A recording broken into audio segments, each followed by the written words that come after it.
Hey guys, it's Mr. K again. We are going to be going through the Renaissance in the North reading. Okay, so what I did is I actually broke it down into a Google Doc or a Google Slides. All right, so we can go through kind of slower and kind of break things down. I'm not going to go through the actual questions. I think if you have the questions open as you go through, or if you're doing it, pause it. The questions will pop up every now and then. But I will underline some of the information that I think is important that will probably help you answer the questions. Okay. So just keep that in mind. I'm not going to go through like I did in the last couple of videos and say, like, oh, here's the answer to question one or whatever it was. I'll underline some important information, but it's going to be kind of up to you to decide if that information should go with the answers. Okay. I don't want to do all the work for you. All right. So, Renaissance in the North. As the Renaissance began to flower in Italy, Northern Europe was still recovering from the ravage of the Black Death. But by the 1400s, the cities of the North began to enjoy economic growth and wealth needed to develop their own Renaissance. The printing revolution. An astounding invention aided the spread of the Renaissance. In about 455, Johannes Gutenberg, underline him, of Mainz, Germany, printed the first complete edition of the Bible using a printing press with movable type. That's probably important. I'm going to underline printing press with movable type. Okay. A printing revolution had begun that would transform Europe. Before the printing press, there had only been a few thousand books in Europe, in all of Europe. Wow. Okay, so only a few thousand books in all of Europe. These books had been slowly copied out by hand. By 1500, according to some estimates, 15 to 20 million volumes had begun to be produced on the printing press. So obviously a huge spike in the amount of books, okay, that were being produced at this time. The printing press, or I'm sorry, the printing revolution brought immense changes. Printed books were cheaper and easier to produce than hard copied works. So that's important. They were cheaper and easier to use and easier to produce.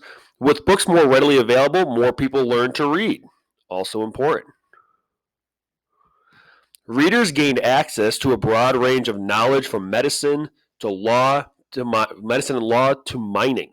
So a broad range of knowledge.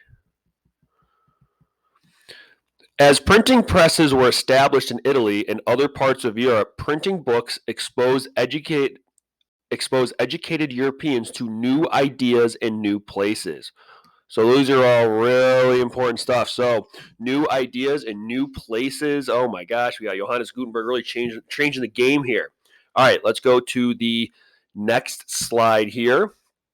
If it'll just go for me. Hope I gotta go to that.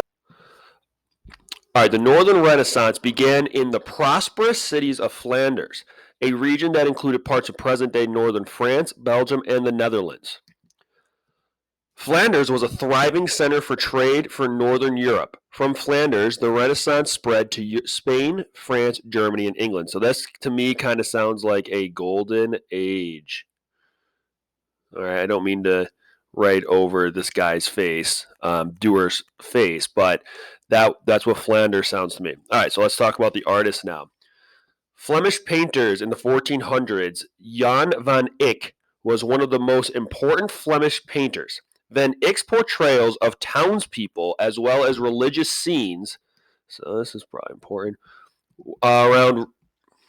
around in rich, realistic detail. So just to be clear here, when it says rich, realistic, that doesn't mean like rich, wealthy. It means like full. Okay, like if somebody says like, "Wow, that cake was really rich," it was like a full. It was. You really taste that chocolate flavor or whatever it is. Okay, so like a lot of color, a lot of details. By the 1500s, Flemish painter Peter Bruegel used vibrant colors to portray lively scenes of peasant life, earning him the nickname Peasant Bruegel. So peasant life, kind of what he drew about. And again, those vibrant colors, that goes with that rich, realistic detail. Bruegel also addressed religious and classical themes, but he set them against the background of the common people. So there's a huge focus right now with kind of displaying or writing about the common people. All right. In the 1600s, Peter Raul Rubens blended the realistic tradition of Flemish painters like Bruegel with the classical themes and artistic freedom of the Italian Renaissance. As a scholar and humanist, Rubens had a wide knowledge of mythology, the Bible, and classical history. Many of his enormous paintings portrayed these themes.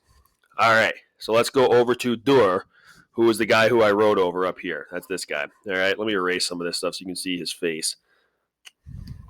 Okay, oh, there he is. Good looking guy there. All right, Durer, Leonardo of the North. German painter, I'm going to go for it. Albrecht Durer was one of the first northern artists to be profoundly affected by Renaissance Italy. In 1494, he traveled to Italy to study the Italian masters. He soon became a pioneer in spreading the Renaissance ideas to Northern Europe. At the same time, his own methods influenced artists in Italy.